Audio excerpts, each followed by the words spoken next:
We're live. Live? Yep. Cool. All right. Welcome back to another Mary Truth Talks. I am your host. My name is Marianne, and we have a lot to cover today. This week has been a very unusual, insightful, adventurous week for me personally, and just for the country as a whole. So before we get into it, subscribe, like, and share. Follow me on Instagram and TikTok, Mary_Truths with an S. That's Mary, Mary_Truths with an S. And if you want to get pissed off, you definitely want to watch what I have to say, because I have a knack at pissing people off. I don't even do it on purpose. It just happens, unfortunately. So, another thing, we fund the show two ways. We personally fund it, and we also ask those who want to actually invest in the MBE mindset. That is our wellness platform, MB Elevates, or MBE stands for Mind Body Elevation. It is a wellness page. It's me showing you workout routines. It's us showing you the importance of meditation and stretching and consistency and dedication and discipline. The goal is to get people to have a MBE mindset. But of course, that also funds this account. So if you want to help us monetarily, join the MBE mentality, and let's get on with the show. All right, so former President Joe Biden has prostate cancer. That was shocking, but not surprising at the same time, considering he looked like he was sick for 4 years. Activist judge who obstructed ICE agents exposed. So exposed meaning they got her on camera, and the footage was given to media outlets to show the public.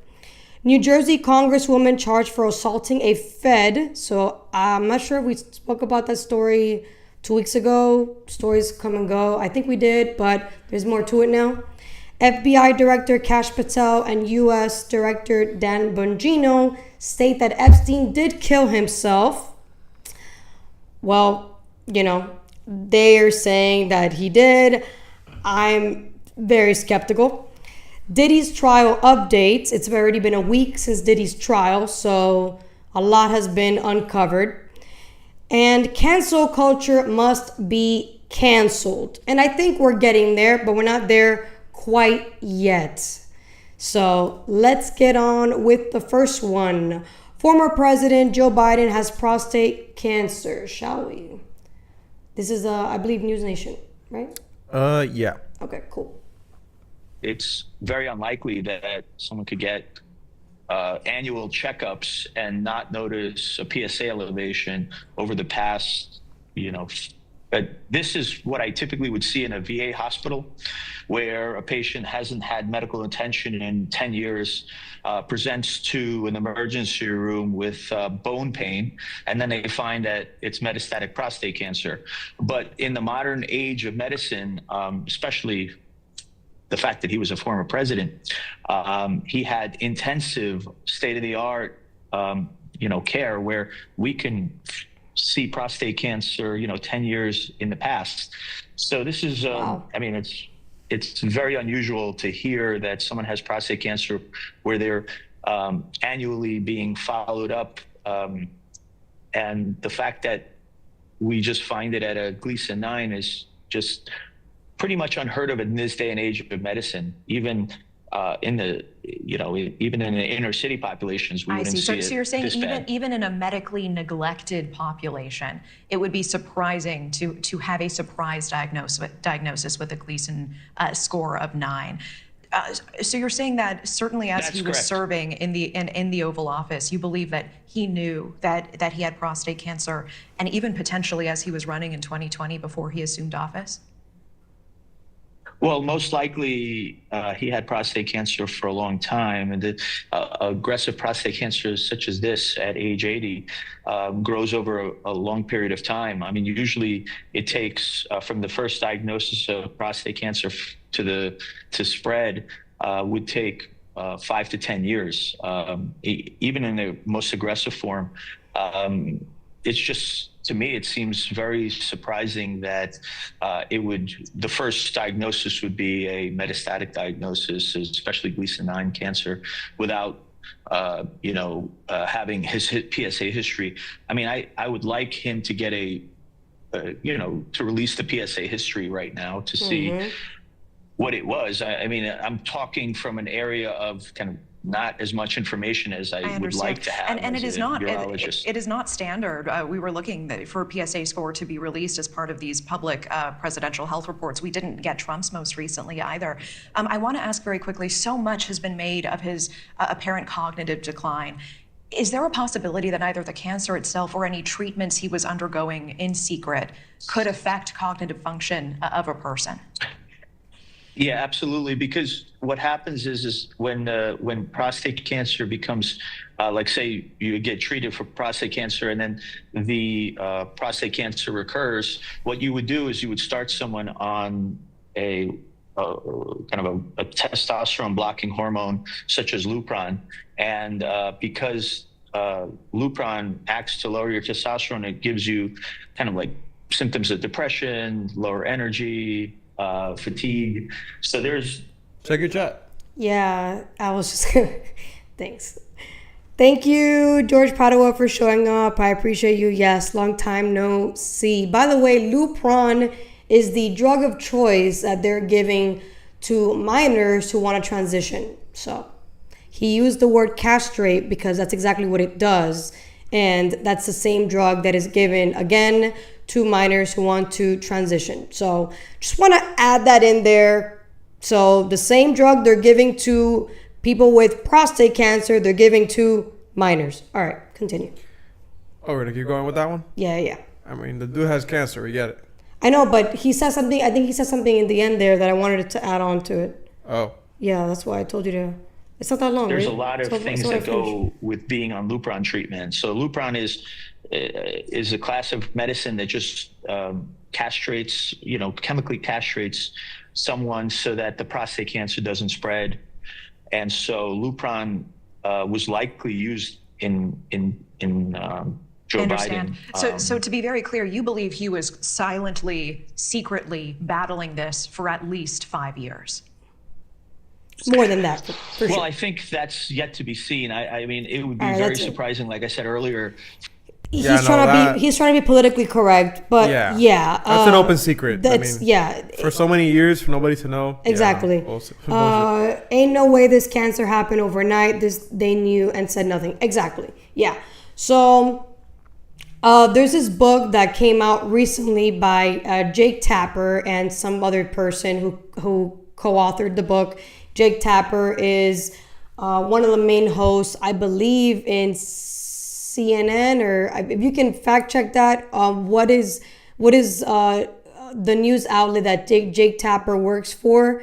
But he literally dropped this book right after this happens. So right after they dropped the news, this bombshell report that Joe Biden now all of a sudden has the worst terminal prostate cancer, Jake Tapper brings out a book that takes, by the way, months to create. Okay, if you have a lot of people working with you, it can take 6 months, but if you don't, it can take years. So let's say this guy knew way in advance, obviously. He was hiding it this whole time to create this book called Original Sin. They dropped this bombshell news, and then he's now making a shit ton of money off the book. If you can chat GPT really quick, how many books have sold on the book Original Sin? Because it's incredible how he needs to be held accountable, because he knew, and instead of him just being a reporter and reporting on the news and being a journalist, he claims he is, journalists are supposed to be people that expose the truth. Instead, he hid it in order to make money. What's the name of the guy? Jake Tapper.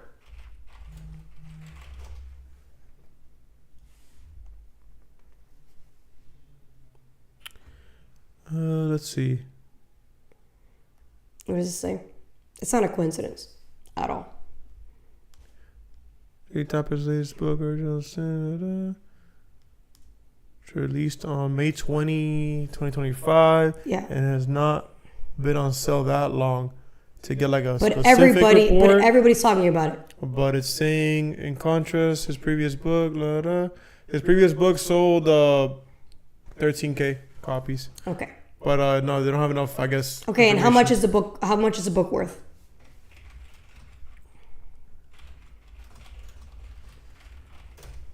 Oh look, George is halfway through the audiobook. Nice. Well, you can tell us because I'm Well, not. yeah, I gonna- mean, he could tell us. I mean, because this thing's taking forever. It's Yeah. like searching the web right now. Oh. Yeah. this is not gonna Hardcover is take forever. $32. $32? Yeah. Do the math, bro. He's not gonna sell 13,000 copies. He's gonna sell way more than that because everybody's gonna want to know the ins and outs of what happened during the Biden presidency. So he's gonna make a shit ton of money off of this book. So I definitely believe he should be held accountable because your job is to expose the truth, not profit off of it. And that's exactly what he's doing. He knew exactly what he was doing. And now, instead of him like saying, oh, look, I wanted to expose it, this is what we've gathered, blah, blah, blah, blah, blah. He's now saying, oh, because this can never happen again, we need to make sure all presidents, including Donald Trump, make sure the PCA test is held public. But you weren't saying that for 4 years when Biden was in office. If he sells 1 million copies, he gets $32 million. Crazy. Yeah. So not to mention the income he's already making as a host on the network. So I'm sorry, but he needs to be held accountable. And the people, and Jill, the wife, most definitely needs to be held accountable because somebody was controlling that auto pen. There was an auto pen, and they need to figure out who was the one controlling the auto pen because there's no way this guy was cognizant enough to know what the hell was going on in 4 years. There's no way. He was just a puppet for them to do whatever they wanted to do, with his name on it. He has to be the most controllable president in our history. Yeah. As a country. Yeah. Like literally a meat suit puppet. Yeah. That's crazy, man. Poor guy. There was another president, I forgot his name now, another Democrat, who also had something similar. I think he went through was it a coma or something? Like something happened to him and his wife was the one actually controlling everything. I don't know if it was Truman or I'm not sure. If you can you check what other president had like health issues and wasn't actually able to do their duties as president?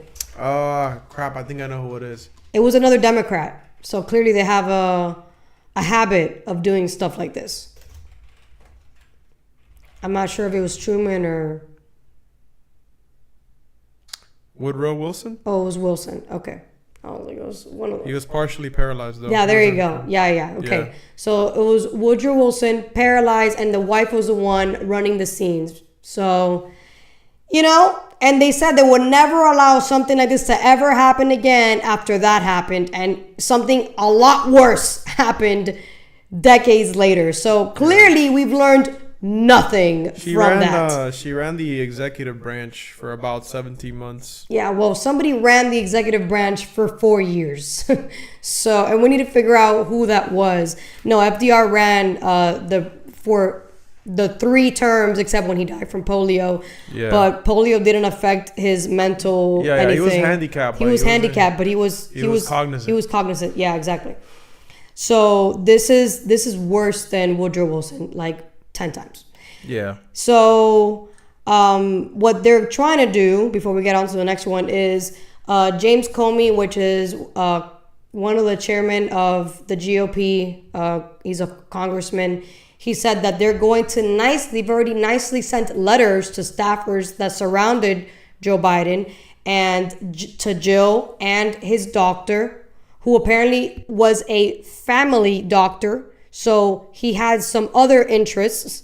And they're saying if they don't respond within a week, we're going to subpoena them, which means we're going to force them to come in, which they should have done from the very beginning. I don't know why Republicans always want to play polite and play nice. That's why, like, you know, they're just too slow. Democrats, if it would have been the other way around, Democrats would have been already saying, like, let's go. You know, they would have already probably gone as far as, like, force them to go to a congressional hearing. These guys are playing super nice, and it really pisses me off because this is treason. This isn't like fun and games. This is straight up treason. You lied to the public for 4 years. The person that people elected in what I believe was a fraudulent election to begin with, to then have somebody in who is not even fucking aware of what's going on. So, which makes it even more apparent that the election wasn't a real election. Because look at what's going on now. Look at the aftermath of this election that was fair and just. It was so fair and just. This guy just happens to have cancer. Yeah. Okay. Right. Sure. Sure, Bob. Tell me what you guys think. It came out a week ago. Yeah. Exactly. There's no way. In fact, I believe that he was already terminal. I said this on Instagram. He was already terminal during Obama when he was VP. And they didn't care, and they ran him anyway because their goal was for him to probably croak, and then the VP, Kamala Harris, becomes president. And then we would have a female president by force because they were salty that Hillary Clinton did not win. So, again, just me speculating. I don't know anything. I'm just a regular chick on the internet, but whatever. That's my perspective on that. So check this out. Activist judge who obstructs ICE agents exposed. So I remember I showed you guys that this judge was not doing her job, and the illegal migrant was in court because of domestic abuse, if I'm not mistaken. And then she pretty much took him through the back, like through a jury door. And that was all on camera. And they gave that to the media in order for the media to roll with it. So check it out. 12 News just today is giving us our first look at the confrontation between a Milwaukee County judge and federal agents inside the county courthouse. Her actions that day leading to her arrest and indictment in a story that's now gone national. Judge Hannah Dugan is accused of trying to help Eduardo Flores Ruiz evade ICE agents. He was scheduled to be in Dugan's courtroom in a domestic violence case. 12 News' Nick Bohr is live at the courthouse this afternoon. Nick, we got that video in response to an open records request today. County officials gave us quite a large file late this morning, and we've been combing through that video all day. Well, we sure have, but for the first time we see Judge Hannah Dugan up on the 6th floor here interacting with those federal agents 1 month ago, and how the wanted man left the courthouse with an agent trailing behind him, and for the first time how he was arrested out front here.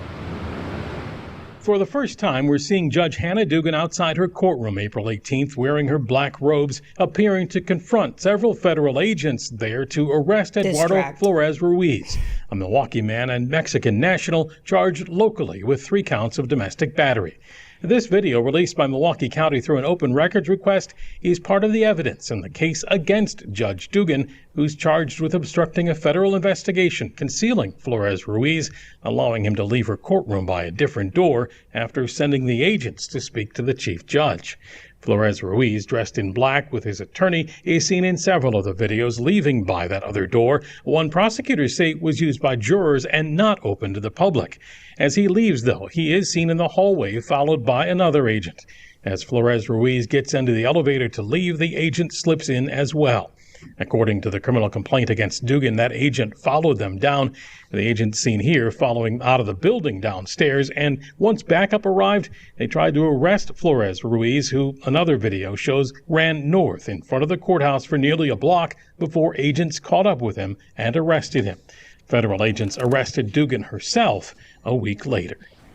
And Nick, it is not often we get responses to open records requests this quickly, or even when they're a part of an open investigation, particularly a federal investigation. Do you know why the county released that video now? Well, that's unclear. We did ask, of course. We made the request immediately when the incident happened here at the courthouse. We did ask the U.S. Attorney's Office, which is prosecuting Dugan, about that video released today, whether they signed off on it or were even aware of it. They responded, though, with a no comment. Nick Bohr live outside the Milwaukee County Courthouse here this afternoon. Hey, yo, lockdown in the house. What's up at lockdown? Thank you for coming, bro.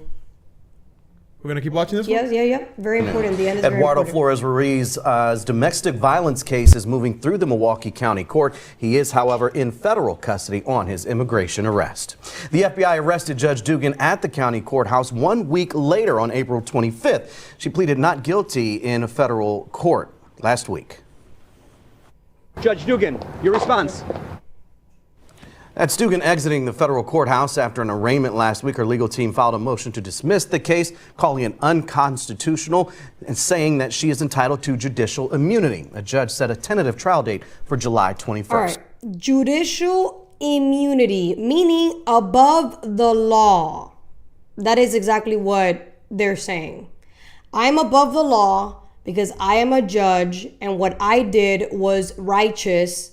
And because what I did was righteous, I believe I should not get arrested for this, even though that man was supposed to get arrested because A, he committed a crime by assaulting innocent people, and B, he ran from federal agents that were trying to get him to be booked, obviously, to go to a detention facility to then get deported out of here because he came here illegally.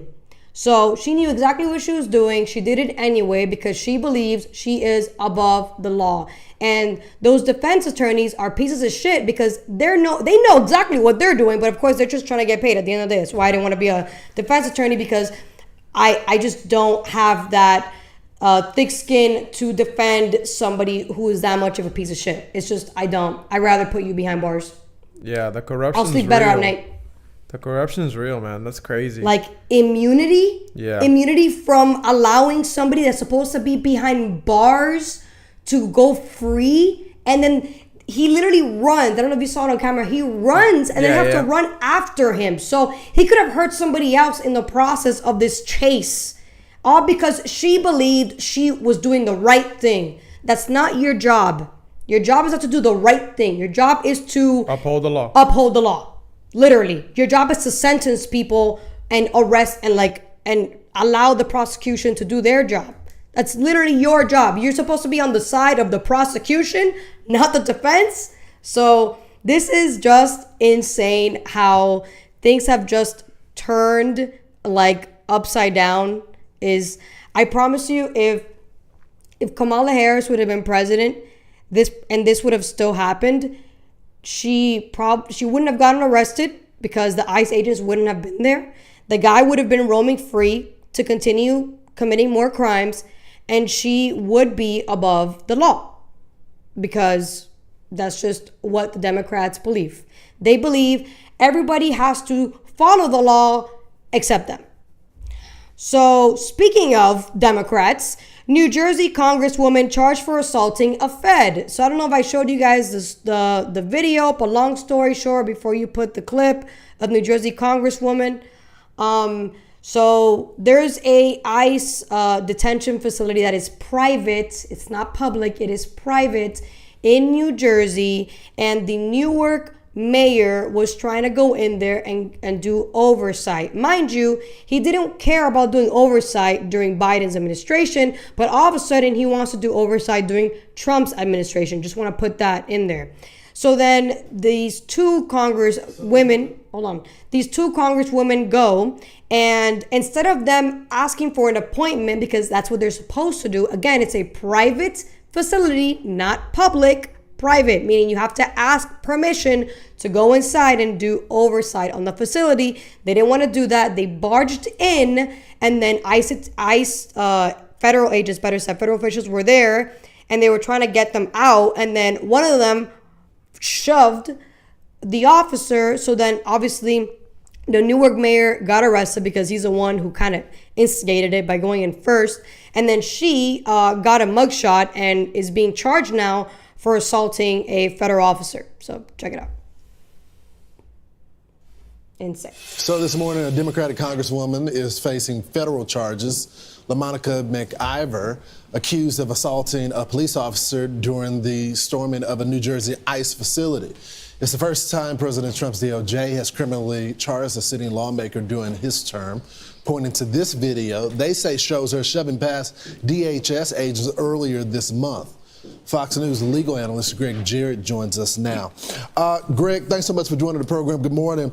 I want to take her being a congresswoman off the table and just the laws that were broken here and what they're saying that they're going to charge her with. It's 18 U.S. Code 111A1, assaulting, resisting, impeding certain officers and employees. That's forcibly assault, resist, opposes, impede, intimidates, or interferes with. Does she meet that? Well, the feds say it does. The body cam footage that they have, that others haven't seen, they say shows Representative McIver committing assault under the statute. And we've all seen some of the other video. There's a lot of shoving going on.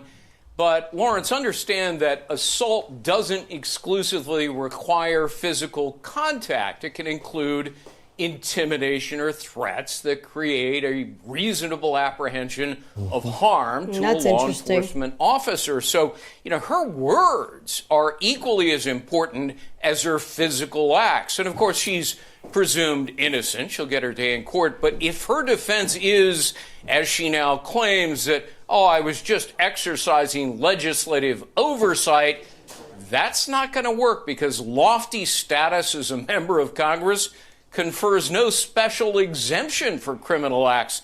She and her fellow Democrats could have made an appointment to inspect the detention facility. That's the normal, orderly process. But instead, Homeland Security says they stormed through a gate, tried to get past security. That's when the melee occurred as officers stopped them. Democrats spent the last 4 years telling us, Lawrence, that nobody's above the law. Well, Representative McIver may find out that they were right about that. So let's get her statement in. This is her defense. She says the charges against me are purely political. They mischaracterize and distort my actions and are meant to criminalize and deter legislative oversight. This administration will never stop me from working for the people in our district and standing up for what is right. Here's the problem. Either you're going to be a member of Congress and provide oversight, or you're going to be an activist that is trying to shove your way in. Right. And I think that's the part that is complicated here. Well, it's not really complicated, but this is what. So she said, if you can go really quick back to her comment, that's in an X post. I'm assuming that's where they got that from. But she's trying to fight for her people. Is that what she said?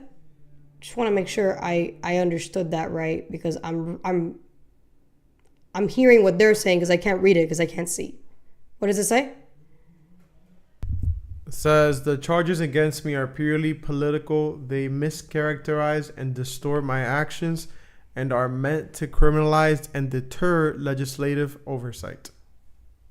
That's it? Yeah. It doesn't say anything about, didn't they just say something about fighting for her people? Oh, wait, yeah, hold on, sorry. This administration will never stop me from working for the people in our district and standing up for what is right. Here we go. What is right?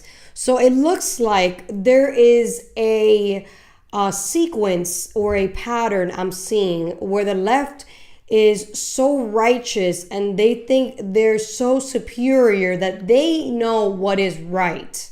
And my question is to her, who are you exactly fighting for? Because the people that are in that facility are illegal migrants who've committed crimes.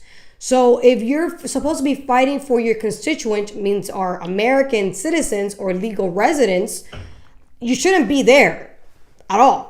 You should be, knocking on doors, making sure that, they can feed themselves, making sure that they can feed their families. If you really care about your community, then I don't understand what does that have to do with you trying to make sure that these illegal criminal migrants are safe. Because that's what they were trying to do, was making sure they were safe. As if what does it matter?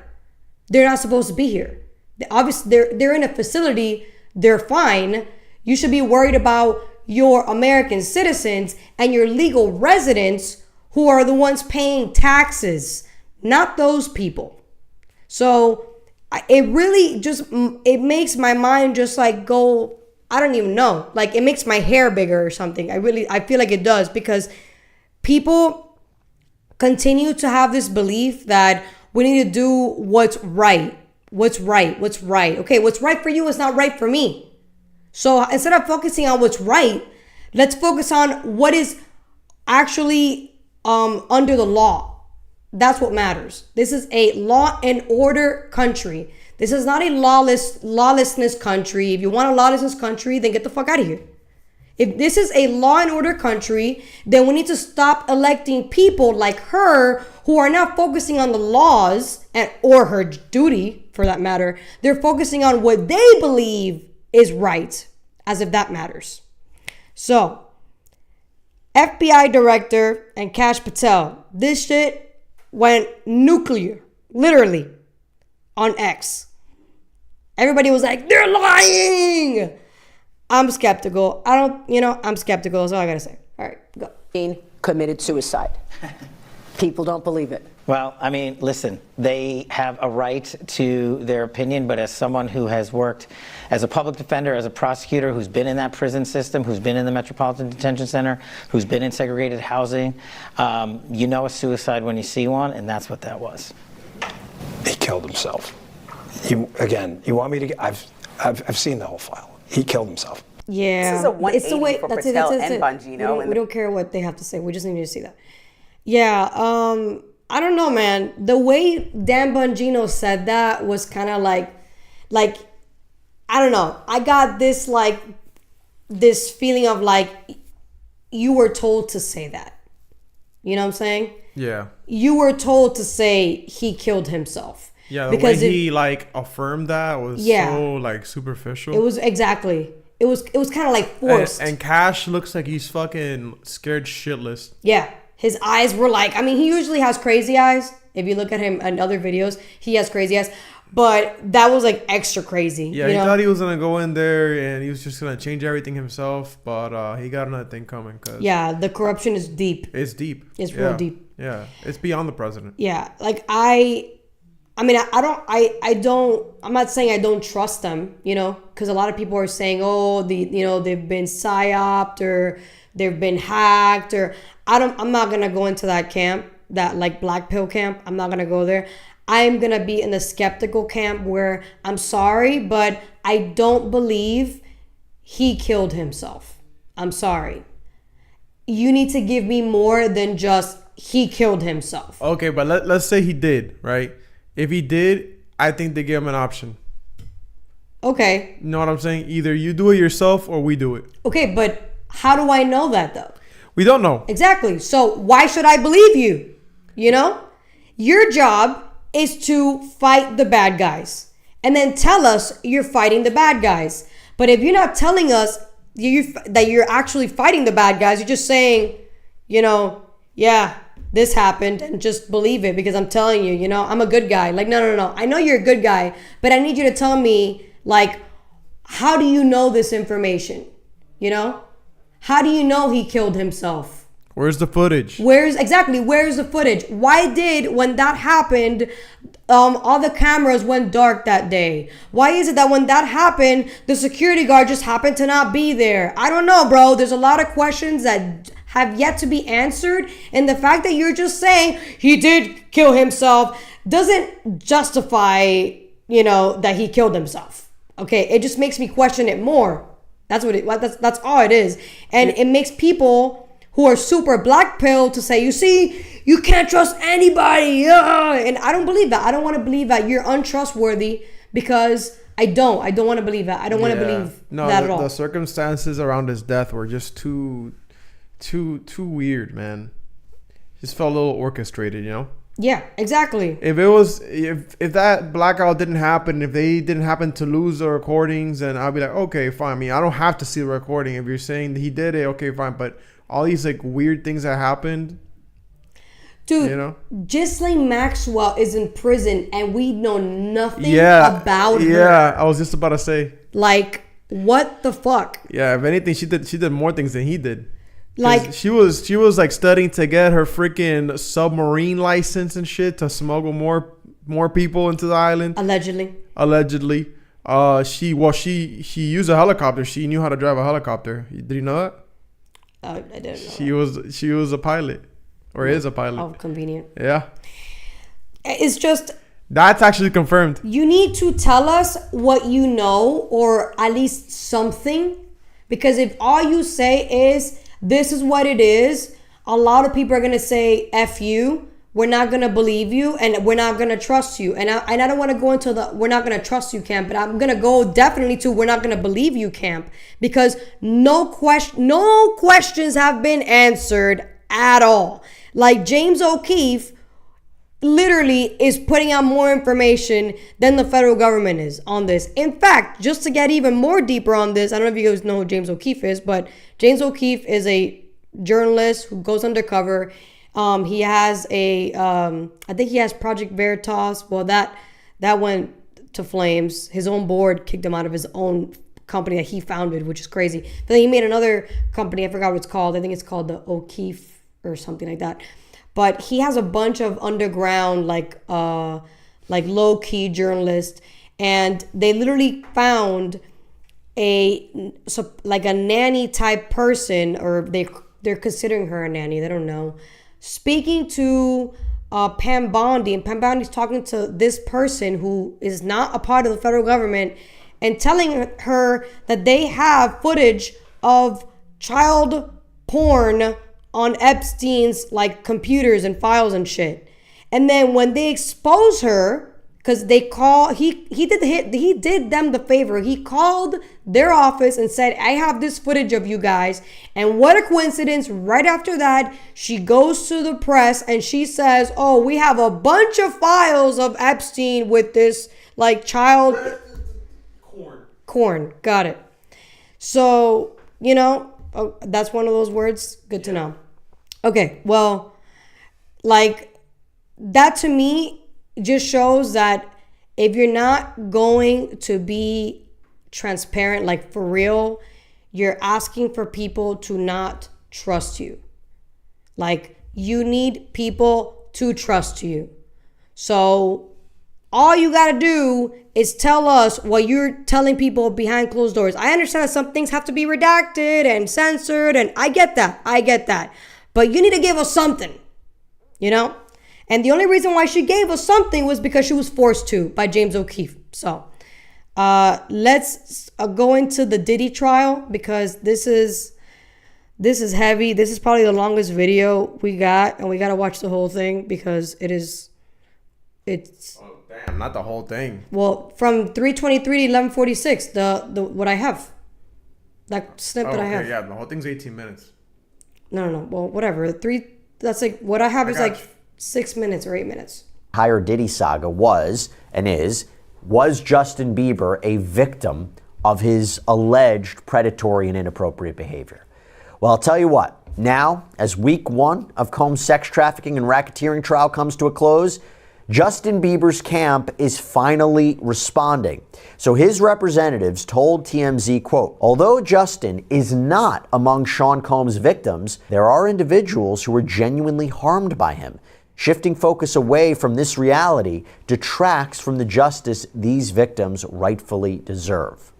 So to talk about this, I want to bring back on former federal prosecutor Nima Rahmani. Nima, so good to see you. Thanks so much for coming here on Sidebar. I want to talk about the timing of this statement from Justin Bieber's camp. This can't be just a coincidence.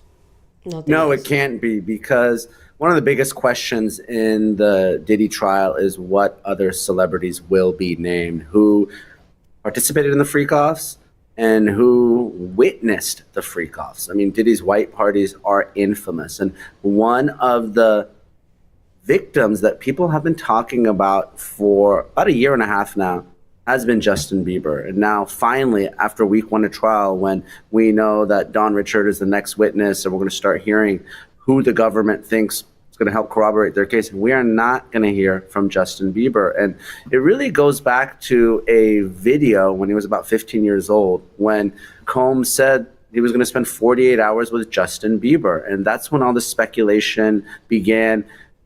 Bieber's camp didn't say anything until now, but I think it's important that he did. And he also, like many celebrities in Hollywood, want to stay as far away from the Diddy trial as possible. Because you think that there was talk of him testifying and he didn't, he wanted to shut that down. He should have, though. I think He so. should. I think people want to know, because look, the trial's lasting 2 months, right? 8 weeks, maybe even 10 weeks. And I know Judge Subramanian is trying to move it along as quickly as he can. But now that Cassie Ventura is wrapping up her testimony, we know that we're going to hear from a couple other victims. But the government needs to fill that time. And what they're wanting to do is put on victims that really aren't in a romantic relationship and never have been with Combs, right? Cassie got impeached with some of that, the emails, the text messages, the words that she put, those words of affirmation. So to the extent that there are other victims, that's how the government's going to be able to overwhelm the defense here. And if it's a celebrity victim, even better. See, here's the thing. I think about it, and I'm sure he didn't want to. I guess the idea is, not distract from the conversation that's being had, but to make a statement towards the end of the week, after opening statements, or towards the conclusion of Cassandra Ventura's testimony, when he makes a statement confirming that there were people harmed by Combs, does that signify to you that he believes the prosecution's case, or does he think it's beyond the criminal case and based on the accusations we've seen in the civil arena? I think it's probably the former. And like you said, the key part of that statement was denying that he was a victim, but really talking about the other victims. And it wasn't alleged victims. He said other victims, well, through his spokesperson. So I think that is very, very important. This isn't a Michael Jackson type case where, celebrities are rushing to Combs' defense. Very few people are. And the fact that you have someone come out that really isn't 50 Cent or someone who, is trying to make light of it or a documentary about it and really point the finger at Diddy, that's a big deal, Jesse. And he mentioned harmed by him, right? It was very specific language. They were genuinely harmed by him, and the shifting focus away from this reality distracts from the justice these victims rightfully deserve. There's no way to parse that language. There isn't, and the defense is obviously trying to separate physical harm from sex trafficking and sexual assault, but the average person who's watching isn't going to be making that distinction. That may matter in the case, but it's not going to matter in the court of public opinion. And Bieber's statement, it comes as this TikTok started floating around on Friday. There was a doctored image of Bieber where he allegedly announces that he's going to testify against Combs, but the video was quickly debunked as fake. And Nima, you think at the end of the day, are we going to see some celebrity or celebrity friends testify at this trial? I think we have to, because there's got to be independent witnesses that, saw some of this, right? I'm not saying maybe the actual Frikis themselves, maybe there are other participants, but, Combs was very public, and Cassie Ventura, to the extent that she was abused, look, it's like Johnny Depp and Amber Heard, right? You got Kate Moss was brought into that case.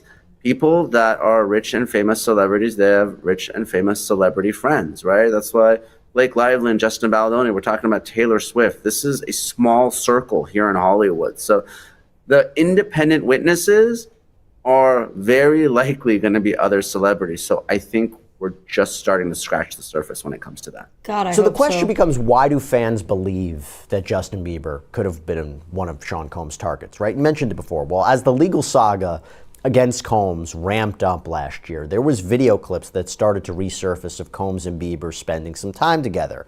And people noticed that the videos often kind of straddled the line between awkward and inappropriate. And Bieber sometimes seemed really uncomfortable. For example, when Bieber was 15 years old, he uploaded a video to his YouTube channel called 48 Hours with Diddy. And this is where he said he was going to be hanging out with the rapper for a couple of days. So check this out, yo. Justin, you ever seen the movie 48 Hours? Right now, he's having 48 hours with Diddy, him and his boy. They're having the times of their lives, like where we hanging out and what we doing.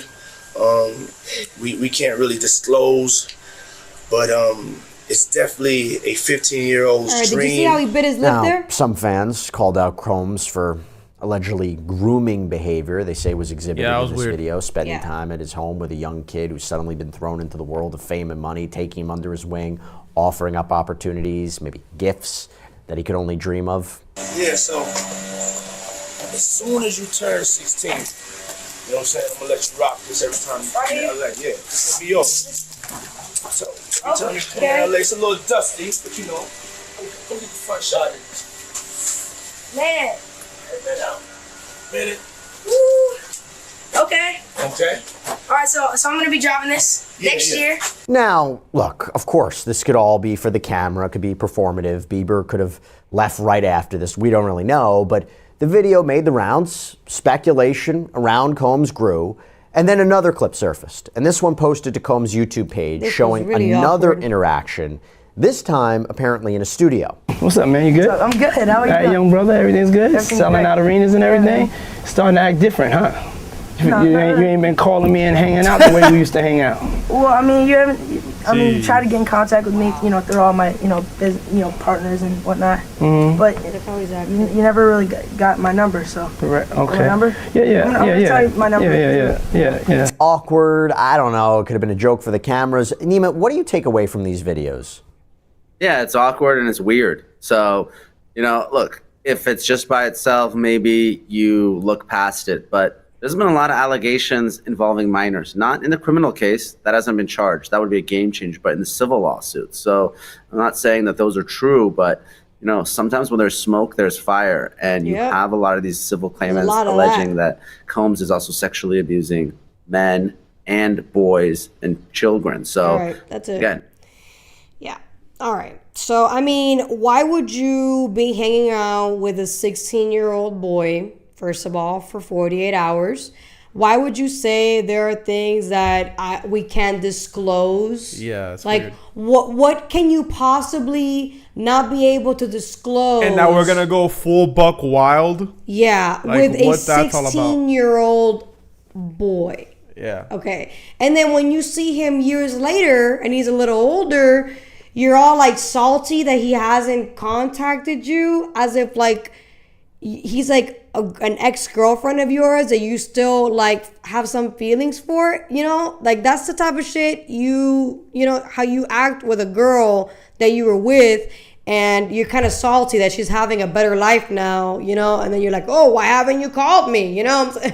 Yeah, that's weird. So Yeah, that's predator behavior. it's predator behavior, exactly. So Kid Cudi came out not too long ago on the trial. So we had Kid Cudi, we've had Casey Ventura, we've had one of the sex workers, we had one of the people that was like one of his handlers also come out. We've had a couple people already in a week's time come out, but we need more people. Justin Bieber needs to stop being a bitch and come out. You know what he did. You gotta be the one to come out. Usher knows he needs to come out. All these people need to stop allowing the fear and the silence to because at the end of the day, you're only hurting other people and you're asking for this guy to walk free. So the last thing we need is for him to walk free. He needs to go behind bars and stay behind bars forever until God, does what God does to all of us. So I don't know. This is that right there. I hadn't seen that video, that second one, and I was like, wow, that's really obvious. That's super obvious. But trauma's a real thing, and some people don't overcome it. So hopefully Justin Bieber does overcome it, and he actually confronts Diddy and exposes the monster that he truly is. So we're gonna go full throttle now, and cancel culture must be canceled. And I wanted to start off with this video with Byron Donalds and Abby Phillips, because what happened in this video happened to me. So I wanted to shed light on this first and then get into the nitty gritty stuff. So let's watch this really quick. All right, we're doing the whole video? No, I'll tell you when to stop. All right.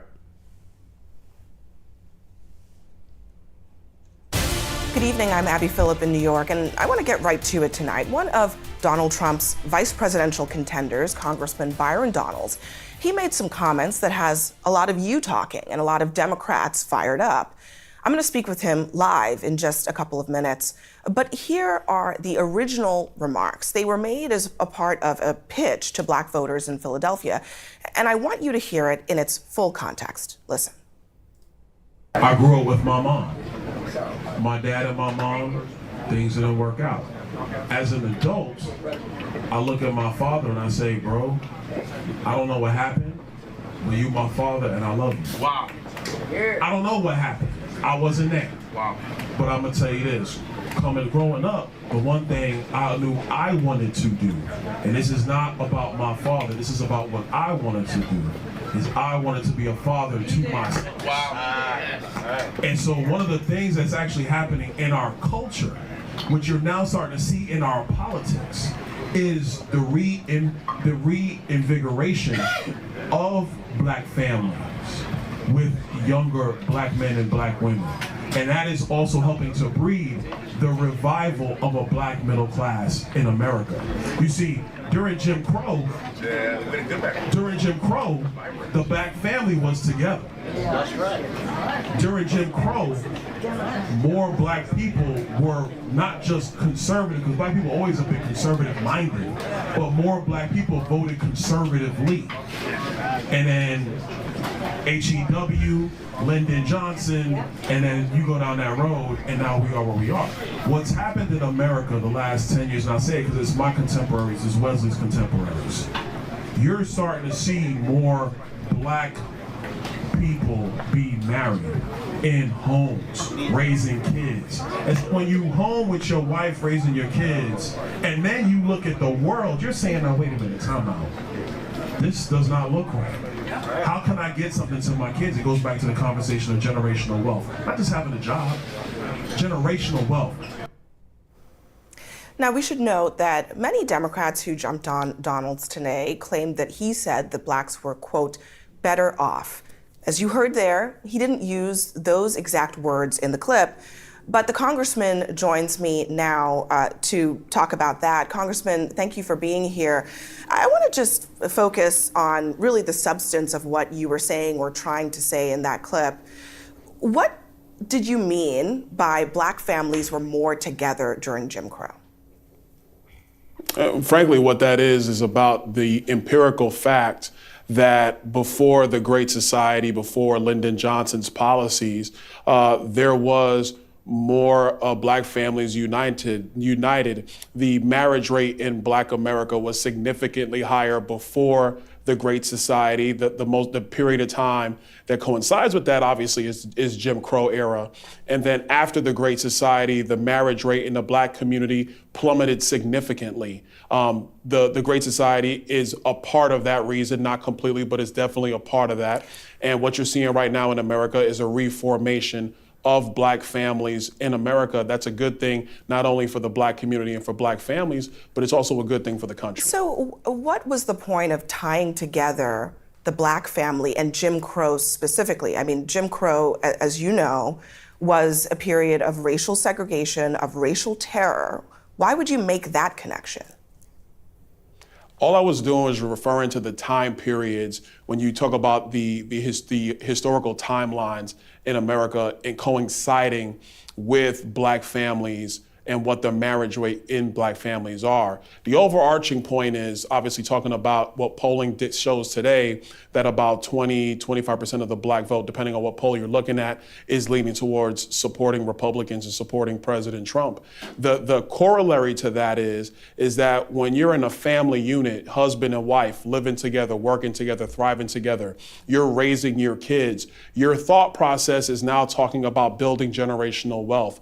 What am I leaving to my children? What kind of communities do I want my children to come up in? What are the educational opportunities? What's going on with the economy? How does, and then to a broader level, how does foreign policy and all these other public policy issues flow into that. And so when you compare the terrible agenda of Joe Biden and what that's done to families in America, coinciding with the fact that you are seeing a reformation of black families in America today, which is an absolutely wonderful thing and needs to continue.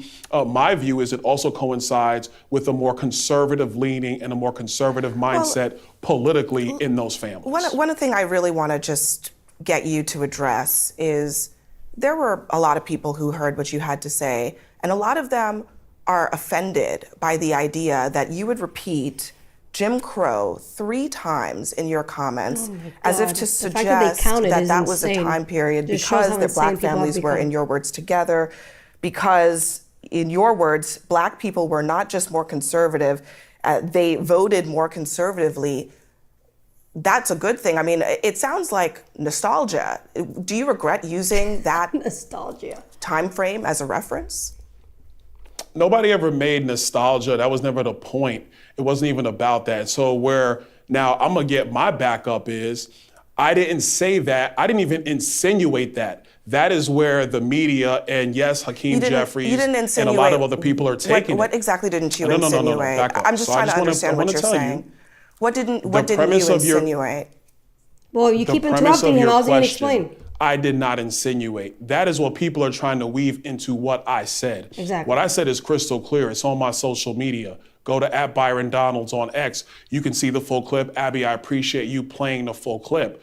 What you are dealing with right now is a political environment where now anything I might say or any major surrogate might say is going to be twisted into the lens of race. That was never the point, not the idea. I just want to clarify my questioning. All right.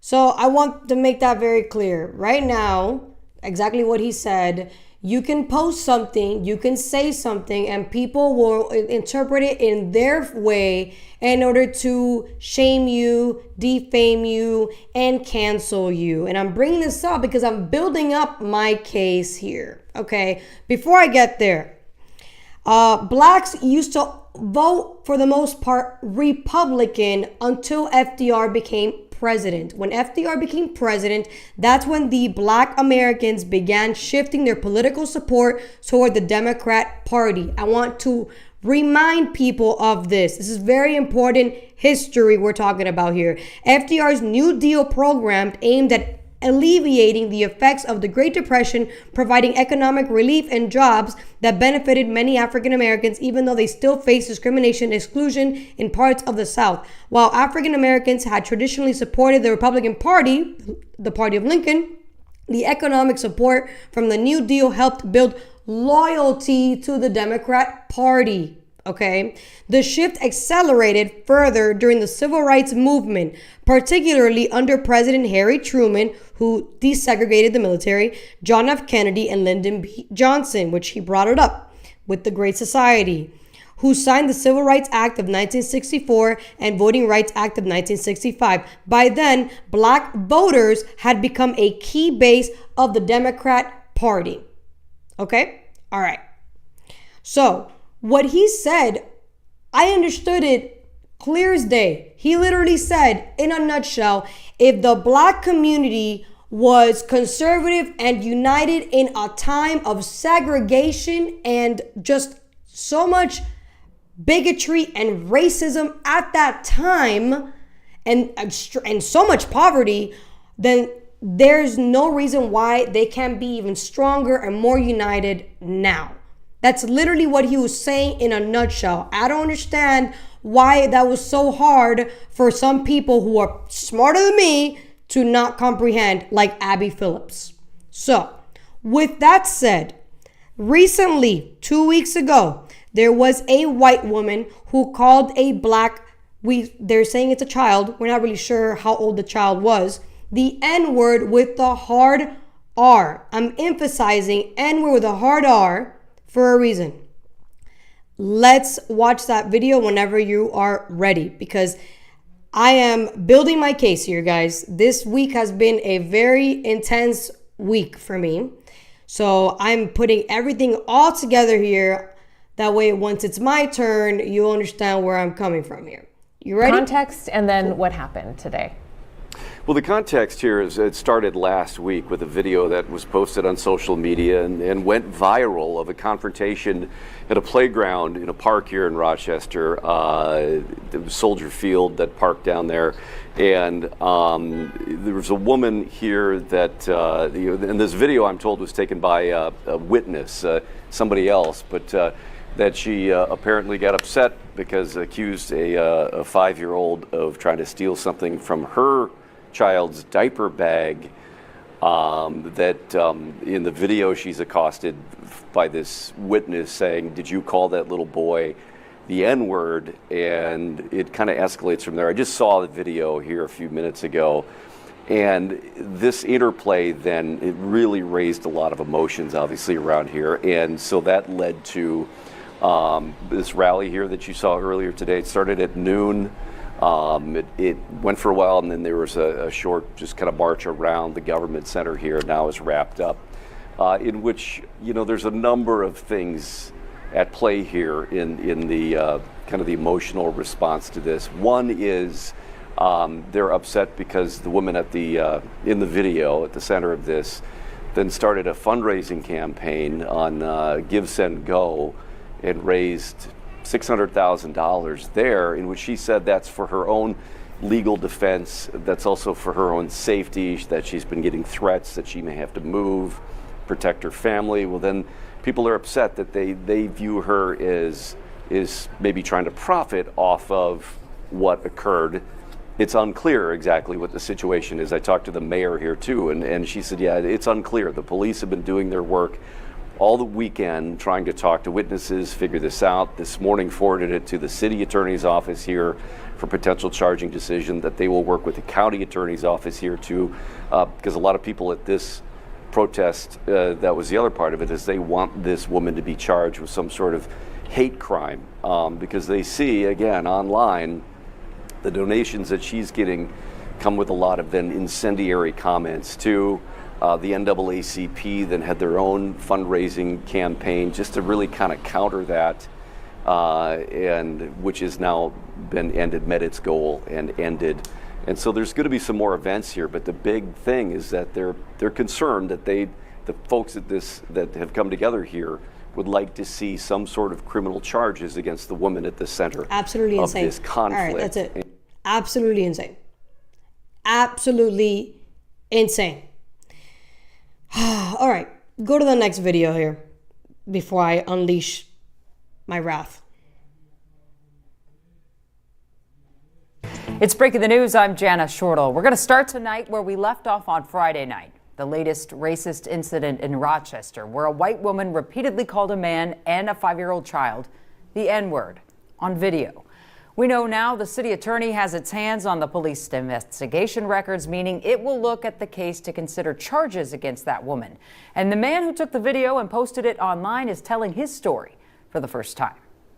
If he was my child, I would want somebody else to stand up for him. On April 28th, Shamarki Omar says he started recording a now viral video of a woman shouting racist slurs at a 5-year-old boy. I thought she was going to deny it and walk away.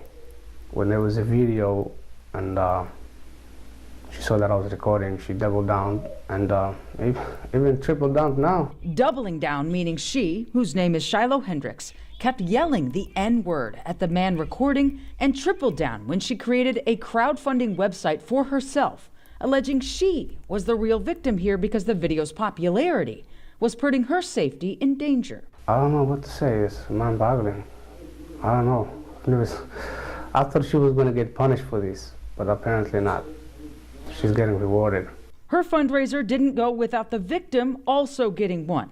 The Rochester branch of the NAACP showed its support for the child and his family by crowdfunding more than $340,000 in donations to help pay for the victims' family legal fees if they arise. But that fundraiser ended Saturday because the victim's family wants privacy and doesn't want any crowdfunding done for them from this point on. As for Omar, he said by just posting the video, it put the victim and other kids at the playground that night in harm's way.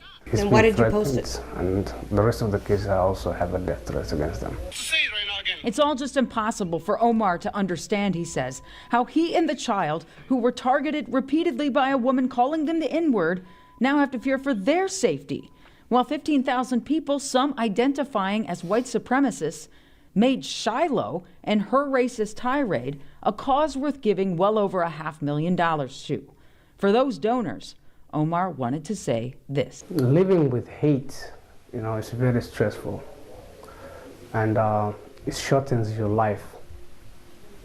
So being happy and welcoming is the better way.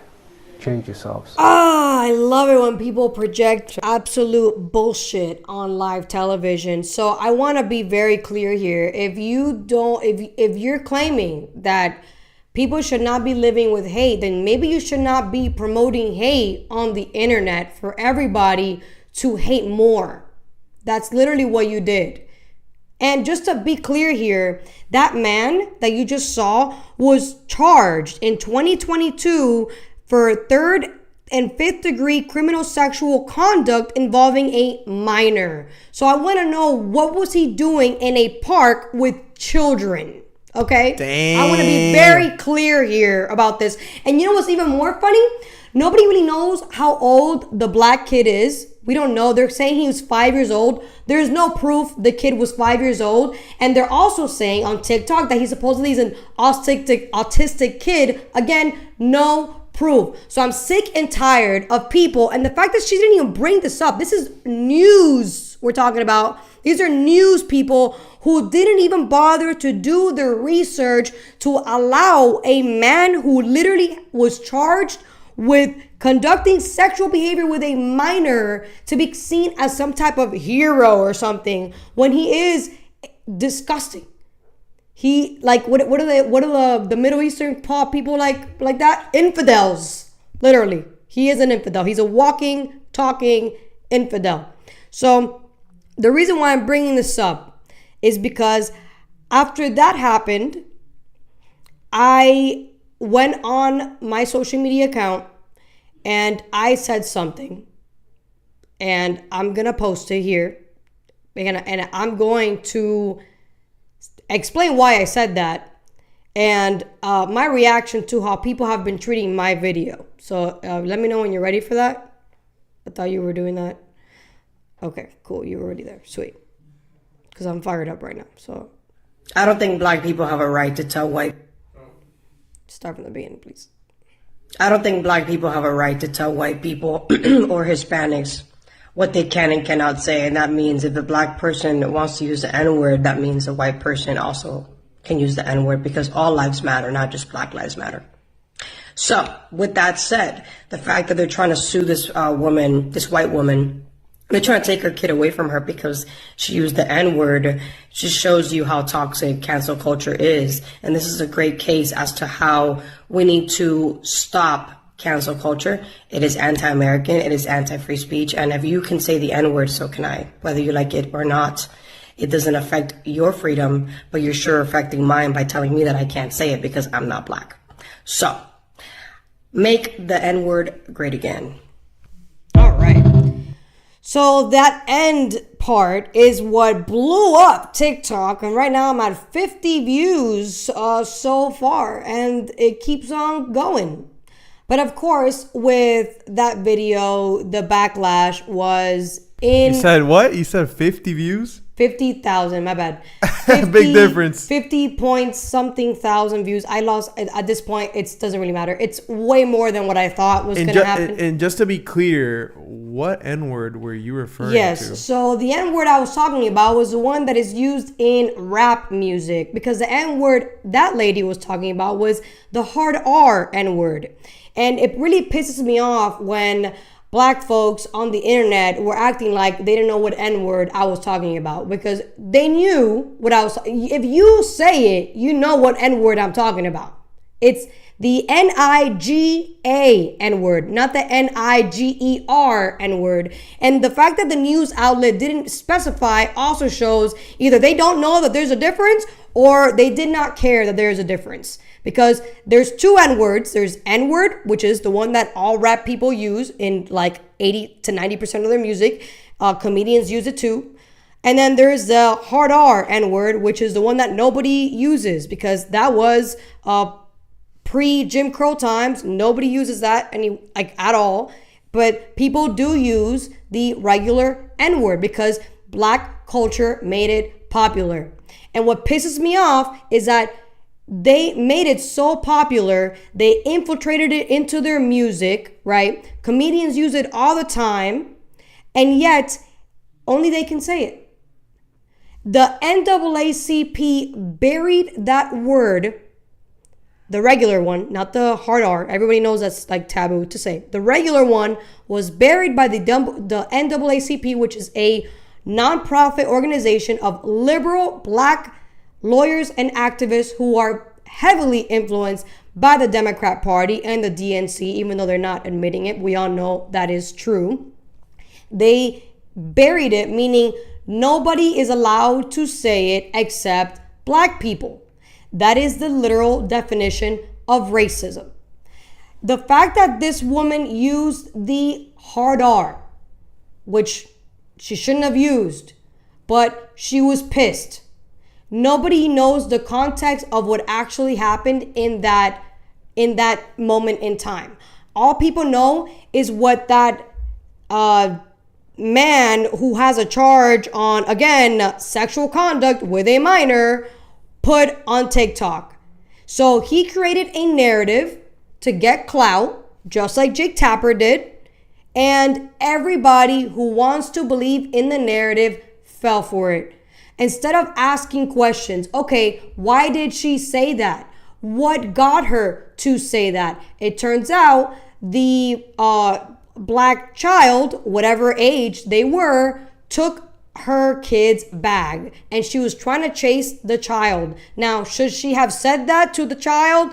No, of course not. But the fact that people are trying to ruin this lady's life, take her life, charge her, is to me insane. Because at the end of the day, even that word is still protected speech.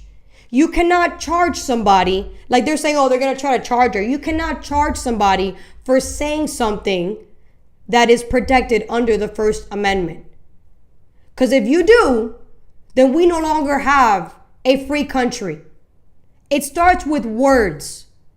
And if you can charge me for words, then you can charge me for anything. I promise you, if Kamala Harris would be president, that lady would be behind bars. And her little kid would be probably at a, what do you call when kids lose their parents? Adoption?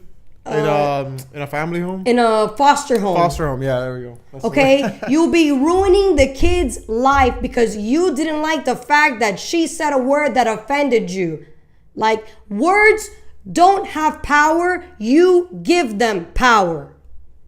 Like, that's what gets me even more pissed. In fact, I'm going to read to you one of the comments. I have a lot of them, but I'm not even going to get into all the comments here. But I'm going to give you one comment because this person harassed me so much I had to block them. It was just too much. Bless your little heart.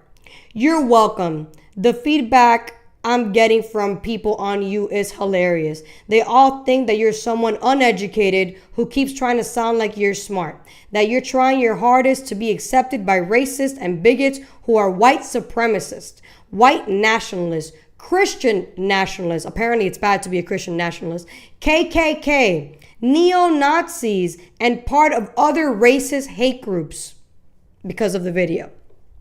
You're struggling with self-hate. So now he's diagnosing me. Keep making videos so you can keep providing us with laughs and materials to make fun of. God bless you again. Have a great and blessed Sunday. That was just one video.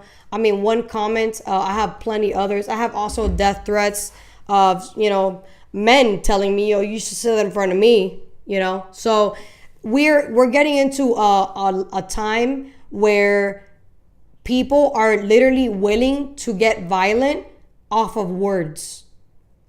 Like, words don't hurt you. You allow them to hurt you. So if you're willing to hurt a woman or a man or whatever because of a word, there's a serious problem in culture.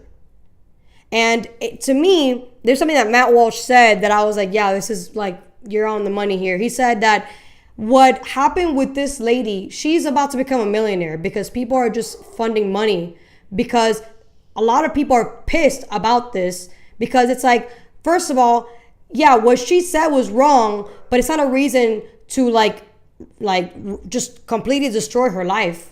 That's one. And two, not too long ago, there was a black person who happens to be a minor who literally stabbed a white guy who also was a minor in the heart, and he got a bunch of people to fund him. So it's okay for you for that to happen. It's okay for the black kid who killed to get funded, but it's not okay for the white woman who didn't kill anybody to get funded. Like, this is why cancel culture is getting canceled, because people are realizing, at least I strongly believe, people are starting to realize that the more you try to cancel people, the more it's gonna backfire on you, and it's only going to reward the person who you claim did a bad deed. Like, people, all they're doing is giving me more clout. I cannot tell you how many remixes I'm getting on a daily basis. On a daily basis, people are just remixing and remixing and remixing, and they don't realize all you're doing is giving me more followers. All you're doing is giving me more clout. That's all you're doing. You're claiming that you're exposing my hatred or whatever, but people who have actual like independent thought are gonna be like, she didn't say she wanted to say it. She said, if you can say it, so can she. That's literally all I said. I also said we need to cancel culture. So if somebody does say it out of emotion or whatever, because we're human, that person shouldn't face consequences of getting their ass beat and being sent to the hospital. That is unacceptable. When people say, oh, you have a right to say it, but you're going to have to suffer the consequences. Okay, so then I don't have a right to say it, because what you're telling me is if I say it, you're threatening me by hurting me. So then I really don't have the right to say it. It's bullshit. So how about this? If I can't say it, you can't say it. If it's so offensive, why are you saying it? Why are you allowing your culture to say it? If it's that offensive, why is it in music? Why do comedians use it every 5 seconds? Because to them, it's actually not offensive. So if it's not offensive, then it's not offensive for anyone to say it. And that is the reality. It's not offensive. Now, if you say the hard R, that's different. But I'm not talking about the hard R. I'm talking about the regular word that all black people that are in the gangster rap music say all the fucking time. And that's where I'm at right now. Like, and you know what? I'm actually glad this happened, because it shows how hateful people have become. And you know what? People literally said to me, oh, you should get deported. Or, I'm sensing a Hispanic accent. Oh, so you can be racist. So it's okay for you to be racist, but God forbid somebody says something that you claim is racist, I should get charged. I should get canceled. I should get debunked, right? No, bro. No, it don't work like that. If you can be racist, anybody else can be racist, because that's how the game goes. This is a free society, bro. If you don't want hate, stop hating other people. That is the reality. That is the reality. Even black conservatives are screaming this, and they've been screaming this forever. Martin Luther King literally said, stop identifying with your skin color. And what did you do? You double down, and you're identified even more with your skin color. And that's where we're at right now. And I said this also on Instagram, if you really don't identify with your skin color, why do you get offended over a racial slur? Why do you get offended? You get offended because you do identify with your skin color. That's the reality. We came from a country where the majority of people are black. Nobody gives a shit what color they are, because everybody's starving and they're just trying to survive. And for the rest of the world, that's how it is. They're just focusing on what actually matters. Building a family, building a home, having a foundation, having a better life. In this country, we're so fucking privileged that we're stuck on the most basic shit: gender and race. And it's time for that shit to end. So that's why I had to talk about this, because it really got me hot. This week has been one of those weeks. I mean, it's going to continue, but after this week, I'm like done with it already. I'm like, all right, that's it. Like, it is what it is. People are going to continue. It is what it is. But I just want to make it very clear. N-word that I was talking about was the regular one that black folks use in rap music, in comedy, not the hard R. And those of you who didn't know, well, now you know. Thank you guys so much for tuning in. Subscribe to Mary Truth